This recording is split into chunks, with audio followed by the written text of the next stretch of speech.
오늘은 열왕기상 7장 본문의 말씀을 가지고 야긴과 보아스라는 제목으로 하나님 말씀 증거하도록 하겠습니다. 열왕기상 5장부터 9장은 솔로몬의 통치 행적 중에서 가장 중요한 사건이라고 할 수 있는 성전 건축과 왕궁 건축의 기사를 우리에게 보여줍니다. 특별히 오늘 우리가 함께 살펴볼 본문은 성전 본체를 만들어 놓고 거기에 들어가 거기에 주위를 장식할 기구들을 제작하는 것에 관한 말씀인데, 근데 오늘 본문에 들어가기에 앞서서 먼저 한번 생각해 보고 싶은 것이 있습니다. 성전 건축의 화려한 구절에 비하면 왕궁 건축을 기록한 그 본문이 아주 작다는 거예요. 매우 작다는 것입니다. 그러니까 성전 건축 그리고 성전을 봉헌하면서 하나님 앞에 드렸던 기도, 그 본문들 같은 경우는 5장, 6장, 7장, 8장, 9장 해가지고 총 175절이나 되는 분량을 할애해서 기록을 합니다. 그런데 왕궁 건축의 할애한 구절은 단지 12구절입니다. 규모와 소요된 재료, 공사 기간으로 보면 사실 성전보다 왕궁이 훨씬 큽니다.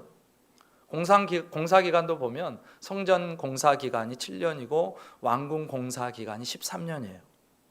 규모 면에서도 보면 성전 같은 경우는 60규빗, 20규빗, 30규빗으로 장광고가 되고, 왕궁 같은 경우는 100규빗, 50규빗, 30규빗으로 솔로몬 성전을 훨씬 크기를 능가합니다.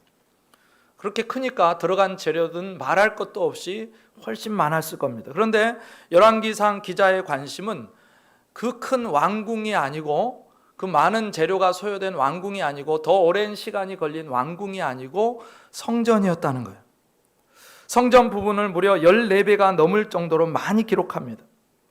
그러니까 왕궁 건축은 그저 성전 건축의 일부로 표시하는 것 같고, 마치 그냥 허드렛 일을 조금 한다 싶을 정도로 왕궁 건축을 묘사하는 거예요.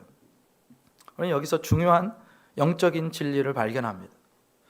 우리의 삶은 양에 의해서 평가되는 것이 아니라 질에 의해서 평가된다는 겁니다. 사람이 동일한 시간을 살아간다고 해도 그 사람이 가진 그 시간들의 의미와 무게가 절대로 같을 수가 없는 겁니다.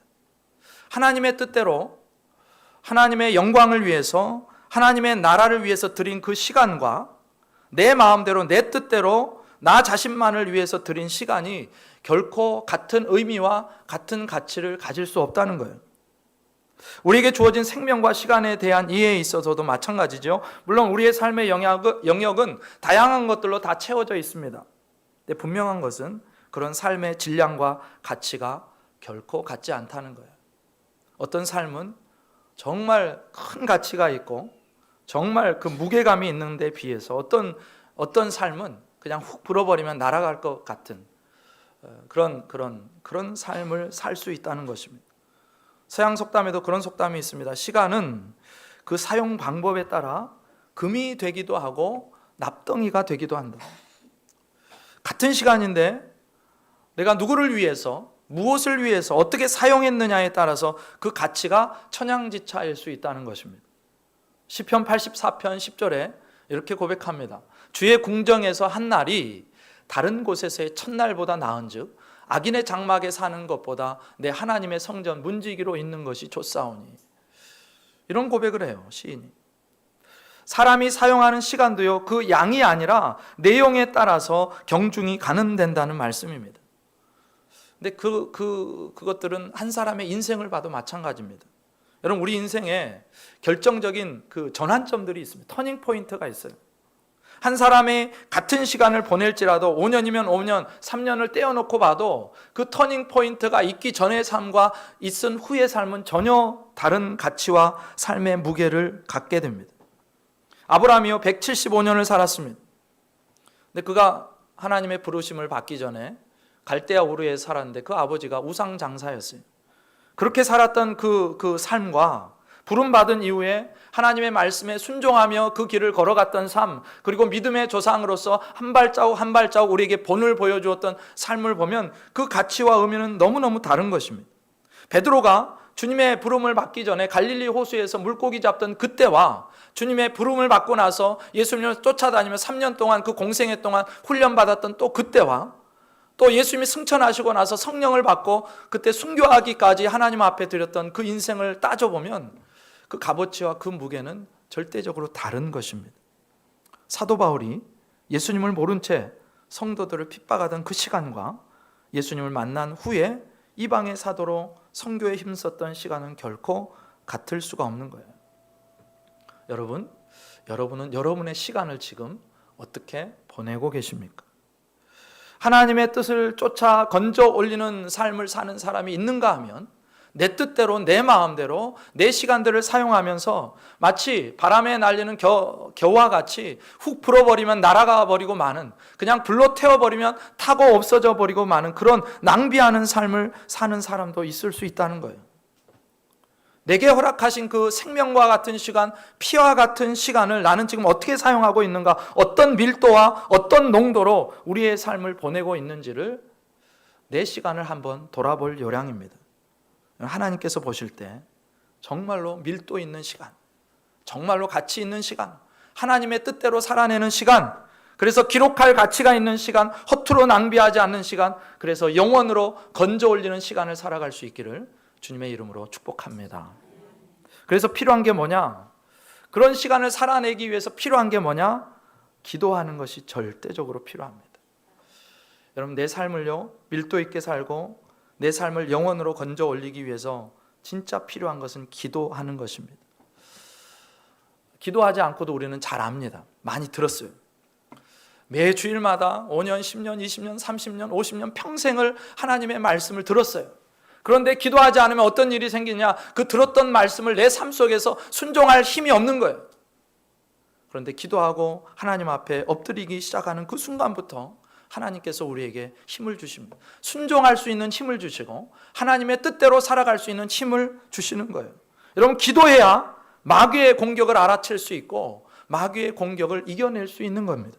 기도해야 내 삶이 낭비되지 않고 누수됨이 없이 그런 삶을 살아갈 수 있는 거예요. 그리고 기도할 때 하나님께서 우리의 길을 인도하시고 보호하시고 역사하시는 것입니다. 우리 옆에 계신 분과 한번 인사하시겠습니다. 기도하십시다. 네. 앞에 사람 뒤에 계신 분과도 함께 우리 기도로 승리합시다. 네. 약속하신 거죠? 네. 이제 10월부터 저녁 기도회를 갖습니다. 이제 빼도 박도 못해요. 여러분, 후반기에 그리고 앞으로도 쭉 기도로 나의 삶을 내가 채워보고 싶다. 하나님께서 우리 각자에게 우리에게 원하시는 기도의 분량들이 다 있습니다. 목사는 목사의 분량이 있어요. 장로님들, 권사님들, 집사님들 각자의 분량이 다 있습니다. 내가 그 분량을 채워보겠다. 그래서 기도의 삶으로 내 어려움을 한번 돌파해 보겠다. 기도로 내 우울함과 좌절을 돌파해 보겠다. 기도로 내 질병을 한번 돌파해 보겠다. 기도로 우리의 삶을 성령과 동행하며 순종하는 삶으로 그렇게 살아낼 수 있기를 주님의 이름으로 축복합니다. 여러분, 기대하십시오. 10월부터 놀라운 일이 일어날 거예요. 기도하기 시작하면 내가 경험하지 못했고 내가 상상하지 못했던 놀라운 일들이 우리 교회와 여러분의 삶 가운데 이루어질 줄 믿습니다. 네. 이제 오늘 본문에서 솔로몬은요 성전에 필요한 그 기구들을 만들기 위해서 두로 왕에게 요청을 합니다. 성전 안에 필요한 기구들을 만들 전문가가 필요했는데 근데 여기서 질문이 생겨요. 아니, 왜 솔로몬 왕은 이스라엘 백성 중에도 하나님의 백성 중에도 사람을 구할 수 있을 것 같은데 거기서 일꾼을 찾지 않고 이방 나라 두로의 왕에게까지 부탁을 해가지고 거기에서부터 전문가를 데려오냐는 것입니다. 거룩한 하나님의 성전을 짓는데 이방인이 웬 말이냐는 거예요. 여러 가지 이유가 있겠지만 중요한 한 가지 이유가 있습니다. 솔로몬이 하나님의 성전 기구를 만드는데 최고의 사람, 최고의 기술자를 쓰고 싶은데 그런데 이스라엘에서 눈을 씻고 찾아봐도 그런 기술자가, 그런 전문가가 보이지 않는 거예요. 하나님께서는요, 오늘 또 사람을 찾고 계십니다. 하나님의 일을 할 숙련된 사람을 찾고 계시는데 그 숙련된 사람, 준비된 사람, 구비된 사람이 눈에 띄지가 않는 것입니다. 왜냐하면 그 준비가요, 하루아침에 되는 게 아니기 때문에 그렇습니다.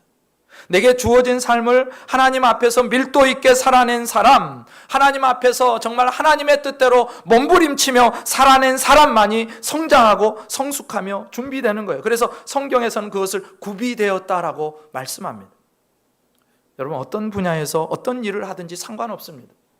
그 일로, 그 자리로 하나님이 나를 부르셨다면 하나님이 내가 너를 쓰기 원한다 하실 때 아멘하고 그렇게 하나님 앞에 나올 수 있는 사람이 되기 위해서 우리는 오늘 하루를 누수됨이 없이, 낭비함이 없이 구비된 사람으로, 준비된 사람으로 그렇게 하루를 보낼 수 있는 사람이 되어야 된다는 거예요. 여러분, 다윗을 한번 생각해 보세요. 다윗이요, 어느 날 한순간에 그냥 갑자기 오늘 돌판에 그 물맷돌 몇 번 던져보고 골리앗 앞에 섰던 게 아니에요. 그는요, 아무도 주목하지 않는 곳에서, 아무도 알아주지 않는 그곳에서 바로 그 시간에, 그 숱한 시간들을 낭비하지 않고 자기에게 맡겨진 그 양떼들을 어떻게 해서든지 생명을 걸고 지켜내기 위해서, 곰으로부터, 사자로부터 지켜내기 위해서 부지런히 성실하게 물맷돌 던지는 그 돌팔매질을 훈련했다는 거예요. 그리고 하나님께서는 그런 다윗을 세상에 어느 누구도 주목하지 않았지만 하나님께서는 그런 다윗을 주목하고 계셨고, 결정적인 순간에, 이스라엘의 결정적인 순간에 하나님이 다윗을 이스라엘 역사의 전면에 세우시더라는 것입니다. 아무에게나 기회가 찾아오는 게 아니고요, 서로 기회가 찾아와도 아무나 그 기회를 붙들 수 있는 게 아닙니다. 그 기회를 기회로 만들 수 있는 사람은 바로 하나님께서 허락하신 그 삶의 자리에서 시간을 밀도 있게 사용하고 자기를 훈련하여서 구비한 사람만이 그 기회가 진짜 기회가 된다는 거예요. 결국 다윗은요, 골리앗과의 전투에서 그 물맷돌 한 방으로 골리앗을 쓰러뜨리고 이스라엘의 영웅이 되게 됩니다. 여러분, 우리가 훈련하는 이유가 무엇이겠습니까? 왜 우리가 기도를 계속해서 훈련하고 성경 통독과 또 묵상을 훈련하고 제자 훈련을 하는 이유가 무엇일까요? 하나님께서 쓰시고자 하실 때, 하나님이 준비된 사람을 찾으시는데, 하나님, 제가 여기 있습니다, 저를 사용해 주십시오, 그렇게 하기 위해서 오늘 남들이 흘리지 않는 땀을 흘리면서, 남들이 하지 않는 경건 생활에 진력하면서, 남들이 놀고 남들이 쉬고 있을 때 하나님 앞에 나와 훈련하는 것입니다. 여러분, 결국 이스라엘에서 전문가, 훈련된 사람을 찾을 수 없었던 그 솔로몬 왕이 어떻게 하냐? 두로 왕에게 요청을 하는 거야. 아마도 두로에 이름난 놋을 다루는 그런 전문가가 있었던 것 같습니다. 그런 소문이 들려왔던 것 같아요. 그래서 솔로몬 왕이 이제 두로 왕에게 요청을 했고, 두로 왕이요, 그래서 고르고 골라서 뽑아낸 전문가, 그 사람이 바로 히람이라는 사람인데, 오늘 본문 13절과 14절에 이렇게 기록되어 있습니다. 솔로몬 왕이 사람을 보내요. 히람을 두로에서 데려오니 그는 납달리 지파 과부의 아들이요, 그의 아버지는 두로 사람이니 놋의 대장장이라. 이 히람은 모든 논일의 지혜와 총명과 재능을 구비한 자이더니 솔로몬 왕에게 와서 그 모든 공사를 하니라. 이렇게 나옵니다. 우리는 여기서 그 전문가, 놋에 대한 전문가, 성전의 기구들을 만들 전문가였던 히람이 어떤 유년 시절을 보냈을 거며 그의 태생과 자라난 배경이 어떤지를 조금 유추해 볼 수 있을 것 같아요. 그의 배경은 그렇게 썩 좋지 않았던 것 같습니다. 그의 어머니는요, 납달리 지파에 속한 여인이었는데, 그런데 결혼한 지 얼마 되지 않아서 남편이 돌아갔던 것 같습니다. 남편이 떠났어요. 그렇게 일찍 상처하여 과부가 됩니다. 그 이후에 이 여인이 이방인이었던 두로 사람과 재혼을 하게 돼요. 여러분, 왜 이 여인이 이방의 두로 사람과 결혼을 했을까요?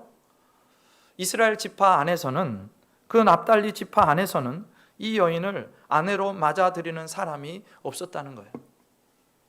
상황은 딱했지만 누구 하나 이 여인을 보호해주고 누구 하나 이 여인을 받아들여주는 사람이 없었다는 것입니다. 그러니까 이스라엘 안에서 이 여인은 철저하게 배제되었고 받아들여주는 사람이 없기에 외부인으로서 취급받았고, 그리고 이방인처럼 낯선 취급을 계속해서 받았다는 겁니다. 그래서 어쩔 수 없이 여인이 살기 위해서 선택한 길이 바로 이방 남자와의 결혼이었습니다.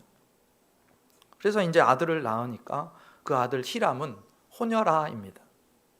태생적으로 보면 참 어렵고 힘들었겠다 그런 생각이 들어요. 여러분 예나 지금이나 호녀라에 대해서 세상의 시선은 그렇게 좋지 않습니다. 따갑습니다. 어려서부터 놀림거리가 되었을 가능성이 많습니다. 사람들의 눈총을 받고 자라는 거예요. 아마도 그가 속한 공동체에서도 히람은 그렇게 환영받지 못하는 그런 사람이었을 것입니다.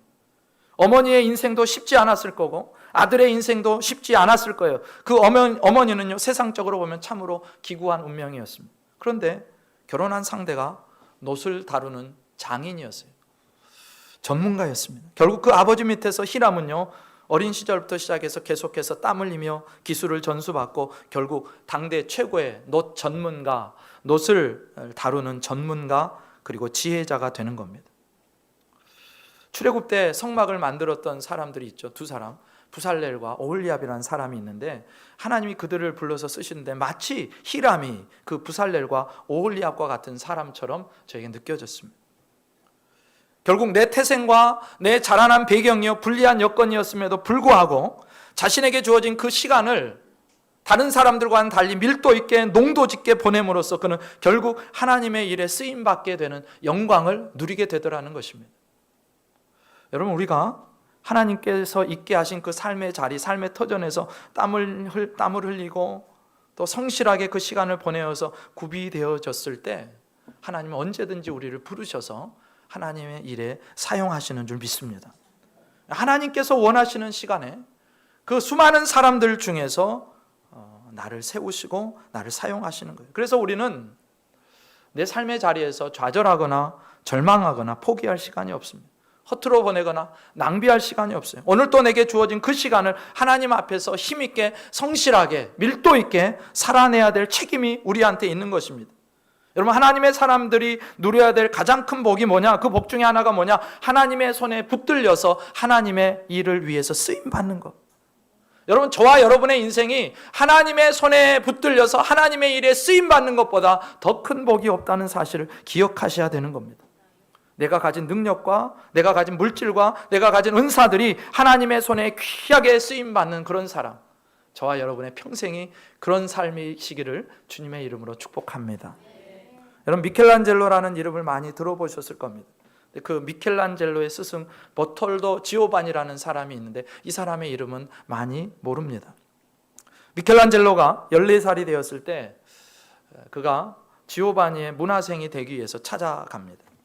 근데 이 지오바니라는 스승이 미켈란젤로의 그 재능을 아주 잘 캐치를 합니다.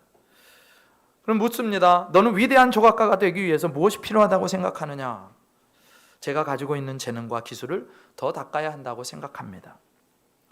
너의 기술만으로는 안 된다. 너는 너의 기술로서 뭘 위해서 쓸 것인가 먼저 분명한 결정을 해야 된다. 그러고 나서 미켈란젤로를 데리고 두 곳을 보여줍니다. 처음 구경시켜 준 곳은 바로 술집이었어요. 스승님, 술집 입구에 아름다운 조각이 있습니다. 근데 이 조각은 아름답지만 조각가는 술집을 위해서 이 작품을 사용했단다. 그의 재능을 사용했단다.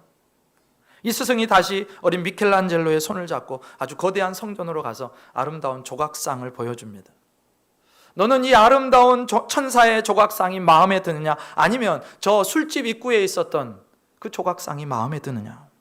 똑같은 조각이지만 하나는 하나님의 영광을 위해서, 또 다른 하나는 세상의 쾌락을 위해서 세워졌단다. 너는 너의 기술과 재능을 무엇을 위해 쓰기를 원하느냐? 그 스승의 물음에 어린 미켈란젤로는 3번씩이나 하나님을 위하여, 하나님을 위하여, 하나님을 위하여 그렇게 고백했답니다. 여러분, 히람을 보면 하나님께서는 그 시대마다 하나님 나라의 일을 감당할 헌신된 일꾼들을 부르시고 세우신다는 것을 알게 됩니다. 솔로몬 시대에 히람이라는 그 놋 전문가, 청동 전문가를 부르셨다면 오늘도 하나님은 이 시대에 히람을 찾고 계세요. 오늘도 하나님은 이 시대에 기도로 하나님 앞에 헌신될 사람을 찾고 계십니다. 하나님의 말씀 앞에 순종할 사람들을 찾고 계십니다. 전도의 영혼 구원에 헌신된 사람을 찾고 계시는 거예요. 그 하나님의 부르심 앞에 여러분, 하나님께 쓰임받는 것을 최고의 복으로 알고 그렇게 부르실 때 구비된 자로 서기 위해서 오늘 내게 주어진 그 시간을 밀도 있게 농도 짙게 살아내는 저와 여러분 되시기를 주님의 이름으로 부탁드립니다. 네. 이제 그렇게 해서 두로에서 솔로몬 성전의 그 기구들을 그렇게 만들기 위해서 파견된 히람이 왔는데 가장 먼저 만든 게 뭐냐? 성전 앞에 놋 기둥이었습니다. 오늘 21절, 22절에 이렇게 나옵니다. 이 두 기둥을 성전의 주랑 앞에 세우되 오른쪽 기둥을 세우고 그 이름을 야긴이라 하고 왼쪽의 기둥을 세우고 그 이름을 보아스라 하였으며 그 두 기둥 꼭대기에는 백합화 형상이 있더라. 두 기둥의 공사가 끝나니라. 아멘. 히람이 와서 제일 먼저 하는 일이 뭐냐면 그 만든 것이 청동으로 된 놋으로 된 두 기둥입니다. 네, 특징이 있어요. 원래 기둥은 뭘 위해서 기둥을 만드냐 하면 위에 내려오는 하중을 받쳐주기, 지지하기 위해서, 건물을 떠받치기 위해서 보통 기둥을 만듭니다. 저 가운데 기둥도 이 건물의 하중을 받치기 위해서 기둥을 만들었고 저걸 빼버리면 이게 어떻게 될지 몰라요. 무너질지 가라앉을지 어떻게 될지 모릅니다. 그런데 지금 이 히람이라는 사람이 와서 세운 두 기둥은 건물을 지지하고 지탱하고 하중을 받아내기 위해서 만든 기둥이 아니고 그냥 독립적으로 따로 성전의 현관 앞에, 문 앞에, 그러니까 건물과 전혀 상관없이 건물과 떨어져서 기둥만 두 개 이렇게 딱 세워져 있는 그런 기둥이라는 거예요. 그러니까 이 기둥의 기능은 건물을 바치는 게 아니고 성전을 출입하는 사람들과 그 성전을 외부에서 바라보는 사람들에게 어떤 메시지를 주기 위해서 만들어졌다는 것입니다. 이를테면 솔로몬과 이스라엘 백성의 신앙 고백이, 그리고 우리가 해야 될 신앙 고백이 이 두 기둥에 담겨 있다는 거예요. 그러면 이 두 기둥이 던져주는 메시지가 뭘까? 오른쪽 기둥에 뭐라고 이름을 붙였다 그랬죠? 네, 야긴이라고 이름을 붙였고 왼쪽 기둥은 뭐라고요? 네, 보아스라고 이름을 붙였습니다. 야긴이라는 뜻은 무슨 뜻이냐? 그가 세우신다는 뜻이에요. 하나님이 세우신다. 보아스는 무슨 뜻이냐? 그에게 능력이 있다. 하나님께 능력이 있다. 그런 뜻입니다. 성전의 웅장한 건축물 바로 앞에 현관에 두 기둥을 독립적으로 세워놓고 하나님께서 세우십니다. 하나님께서 그 능력으로 붙드십니다. 하나님께서 그 능력으로 보호하십니다. 그런 고백을 그 두 기둥을 통해서 했고 사람들이 오고 가며 그 기둥을 볼 때마다, 그리고 그 기둥을 지나칠 때마다, 그리고 멀리서 성전을 볼 때마다 그 기둥을 보면서 이 고백을 했더라는 거예요. 성전을 드나드는 사람, 성전을 바라보는 사람들은 이 두 기둥을 반드시 보게 되어 있습니다. 그러면서 늘 고백하는 거예요. 성전은 하나님이 세우시고 또 성전은 하나님께서 그 능력으로 붙드시고 보호하십니다. 마찬가지로 우리 인생은 하나님이 세우시고 그렇게 세워주신 인생을 하나님의 능력으로 붙드시고 인도하시고 보호하시는 줄 믿습니다. 그렇기 때문에 성전이라는 건축물 자체가 중요한 게 아니고요, 성전을 성전되게 하시는 하나님, 그 성전을 세우시고 또 허물기도 하시고 붙들어 주시고 보존하시고 보호하시는 하나님이 정말 진짜로 중요하다는 것을 이 두 기둥을 통해서 솔로몬이 알아야 됐고, 그리고 이스라엘 백성들이 그 진리를 마음속에 품어야 했습니다. 성전에 나아가는 자들은 늘 이 두 기둥을 주목하면서 이 진리를 마음에 새겨야 했어요. 그러니까 성전 건물 자체가 중요한 게 아니고 성전을 성전되게 하시는 하나님, 그 성전을 세우셨다가 허무셨다가, 인생을 세우셨다가 허무셨다가, 또 나라를 세우셨다가 허무셨다가 하신 그 하나님, 그 능력으로 붙드시고 계시는 그 하나님이 가장 소중하며, 그래서 그 하나님을 첫자리에 모시고 살아야 된다는 것을 늘 이 두 기둥을 볼 때마다 백성들이 생각해야 했습니다. 여러분, 하나님을 소중하게 여긴다, 첫자리에 모신다, 그 말은 다른 얘기로 하면 하나님의 말씀을 소중하게 여긴다, 하나님의 말씀을 첫자리에 놓는다, 그런 얘기입니다. 그러니까 예루살렘 성전의 건물 자체가 이스라엘을 지키고 보호하는 게 아니고요, 그 성전을 성전되게 하시는 하나님께서, 그리고 그 하나님의 말씀을 붙들고 살아가는 하나님의 백성들을 그 하나님이 붙드시고 보호하신다, 그것을 마음에 새겨야 했습니다. 그래서 나중에 이제 솔로몬이 성전 봉헌을 하면서 하나님 앞에 두 손을 들고 기도할 때 그런 고백, 그 하나님께서 응답하실 때 이런 고백을, 이런 말씀을 하시는 거예요. 이 성전이 너희를 지켜주는 게 아니야. 너희가 순종하면 내가 너희를 지켜줄 거고, 너희가 내 말을 청종하면 내가 너희의 인생을 세워줄 거야. 그러나 순종하지 않으면 내가 구별해서 세운 이 성전이라도 내가 반드시 무너뜨릴 거야. 그래서 열왕기상 9장 6절부터 7절에 이렇게 말씀하시는 장면이 나와요. 만일 너희나 너희의 자손이 아주 돌아서서 나를 따르지 아니하며 내가 너희 앞에 둔 나의 계명과 법도를 지키지 아니하고 가서 다른 신을 섬겨 그것을 경배하면 내가 이스라엘을 내가 그들에게 준 땅에서 끊어버릴 것이요 내 이름을 위하여 내가 거룩하게 구별한 이 성전이라도 내 앞에서 던져버리리니 이스라엘은 모든 민족 가운데서 속담거리와 이야기거리가 될 것이며 라고 하나님이 분명하게 말씀하세요.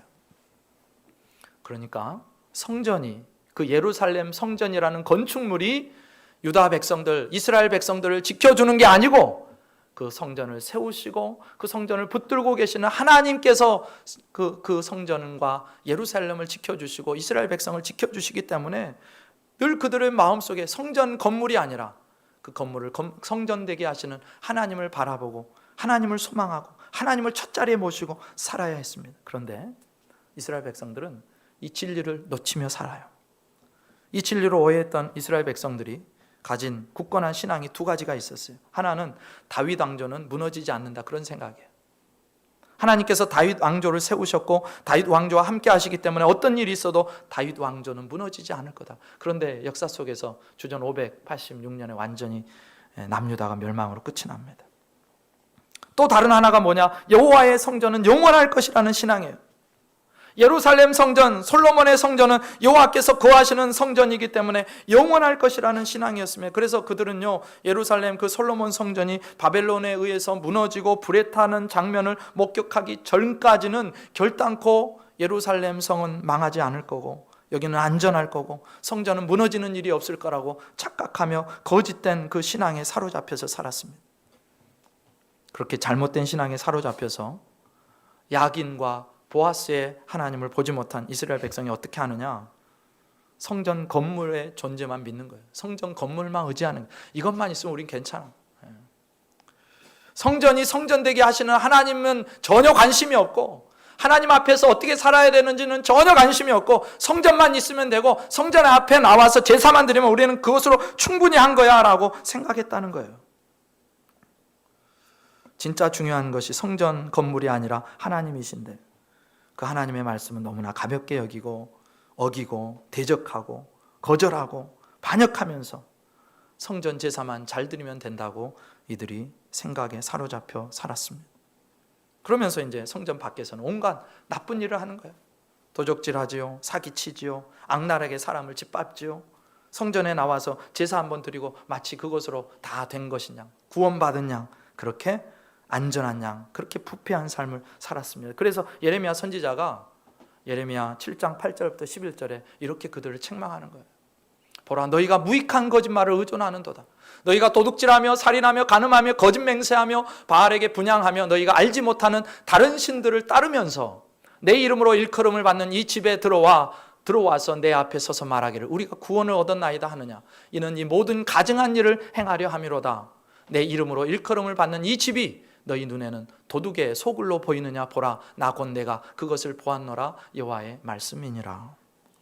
결국 하나님께서는요, 야긴과 보아스의 신앙 고백을 놓치고 하나님만이 세우시는 분이시고 하나님만이 그 능력으로 우리를 붙드시는 그 신앙의 고백을 놓치고 오직 건물 성전에만 집중하고 건물 성전의 존재만으로 안정감을 누리던 이스라엘을 심판하세요.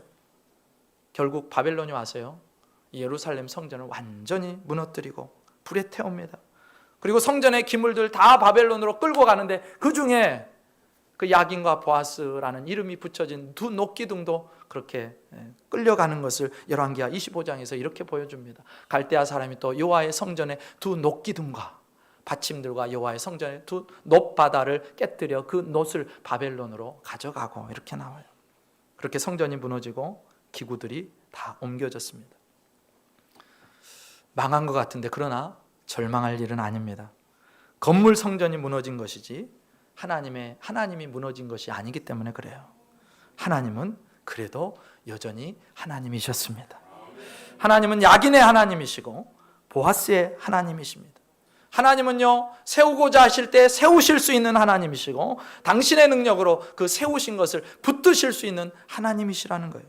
그래서 결국 포로로 끌려갔고 이제 끝이라고 생각됐던 그 이스라엘의 역사가 다시 포로로부터 귀환해서 예루살렘에 다시 성전을 짓게 됩니다. 수룹바벨 성전을 짓게 돼요. 70년 만에 제2성전 수룹바벨 성전을 건축하게 됩니다. 그리고 시간이 흘러서 예수님 당시로 가보면 이 수룹바벨 성전을 헤롯이라는 사람이 만 46년에 걸쳐서 개축하고 증축해서 아주 아름다운 성전, 휘황찬란한 화려한 성전으로 바꾸어 놓았습니다. 사람들이요, 성전의 그 위엄과 영광을 예수님께 자랑하는 거예요. 그런데 예수님 보니까 처음 성전을 지을 때부터 그들의 신앙 고백으로 가지고 있었던 그 야긴과 보아스, 하나님이 세우십니다. 하나님께 능력이 있습니다. 하나님만이 붙드시는 분이십니다. 그 고백이 전혀 없고, 그런 신앙의 고백은 없고, 화려한 성전 건물만이 예수님 앞에 보여서 예수님이 그렇게 말씀하시는 거예요. 요한복음 2장 19절입니다. 예수께서 대답하여 이르시되 너희가 이 성전을 헐라 내가 사흘 동안에 일으키리라. 유대인들이 이르되 이 성전은 46년 동안에 지었거늘 내가 3일 동안에 일으키겠느냐 하더라. 그러나 예수는 성전된 자기 육체를 가리켜 말씀하신 것이라. 죽은 자 가운데서 살아나신 후에야 제자들이 이 말씀하신 것을 기억하고 성경과 예수께서 하신 말씀을 믿었더라. 아멘. 히람이 세웠던 그 두 녹기둥, 야긴과 보아스, 그 신앙의 고백은요, 인간이 세운 건축물을 통해서 완벽하게 드러날 수 없었습니다. 그가 세우신다, 그에게 능력이 있다, 그 말씀은 사람이 세운 건물 성전이 아니라 참 성전이신 예수 그리스도를 통해서 완벽하게 이 땅에서 보여집니다. 예수님께서는요, 십자가에서 참 성전이신 당신의 육체를 다 찢으시고 무너뜨리시고 또 부활을 통해서 그 성전을 다시 세우십니다. 그리고 그 십자가를 통해서 성전된 당신의 몸을 온전하게 세우신 주님이 그 능력으로 수많은 인간 성전을 세워가시는 거예요. 그게 구원받은 백성들이에요. 하나님의 백성들을 향해서 성경은 뭐라고 하느냐? 고린도전서 3장 16절에 너희가 하나님의 성전인 것과 하나님의 성령이 너희 안에 계시는 것을 알지 못하느냐라고 분명하게 말씀합니다. 예수님께서 성전된 참 성전된 자기 육체를 찢으시고 다시 부활하심으로 말미암아서 우리를 하나님의 성전으로, 거룩한 성전으로 바꾸어 주셨고, 이제 정말로 야긴과 보아스의 신앙의 고백이, 저 건물 성전을 가지고 있었던 그 사람들이 제대로 할 수 없었던 그 신앙의 고백이 이제 하나님의 백성된, 하나님의 성전된 우리를 통해서 고백되어지기를 원하신다고 우리에게 계속해서 말씀하시는 것입니다. 저와 여러분은 하나님의 성전입니다. 그리고 우리 성전된 내 앞에 늘 야긴과 보아스라는 두 기둥을 날마다 세워놓고 그걸 바라보셔야 됩니다. 하나님이 세우신다. 하나님께 능력이 있다. 하나님만이 붙드신다. 그래서 성전에서 가장 중요한 그 야긴과 보아스의 신앙 고백, 하나님, 성전된 내 인생을 오직 하나님만이 세우실 수 있고 오직 하나님만이 내 인생을 붙드실 능력이 있으십니다. 그래서 나는 하나님께만 피합니다. 그 고백이 있는 저와 여러분 되시기를 주님의 이름으로 축복합니다. 여러분, 세상이 착각해요. 내 힘으로 내 인생을 세울 수 있다고 착각합니다. 그리고 내가 세웠다고 착각해요. 세운 것처럼 보이니까. 그리고 내가 지탱한다고 생각해요. 그런데 결국 그 성전, 그 인생들은 하나님이 세워주지 않는 인생들, 하나님이 붙잡아주지 않는 인생들은 결국 다 허물어지게 되어 있습니다. 마지막 날에 다 허물어지게 되어 있어요. 그러니 내 힘으로 내 인생을 세웠다는 것은 착각이고 내 인생은 결국 허물어질 것밖에 없습니다. 그러므로 하나님 없이 세워진 인생은 무너질 인생, 거짓된 인생. 그러나 그렇기에 정말로 우리는 하나님만이 내 인생을 세우실 수 있는 분입니다. 하나님만이 능력이 많으셔서 내 인생을 책임지실 수 있는 분입니다. 그 고백으로 날마다 하나님 앞에 고백하시고 그 하나님 앞에 서서 하나님의 뜻을 행하며 하나님의 뜻대로 살아가고, 그래서 하나님이 나를 사용하시고자 하실 때 주님, 제가 여기 있습니다. 나를 마음껏 쓰십시오. 그렇게 드릴 수 있는 저와 여러분 되시기를 주님의 이름으로 축복합니다.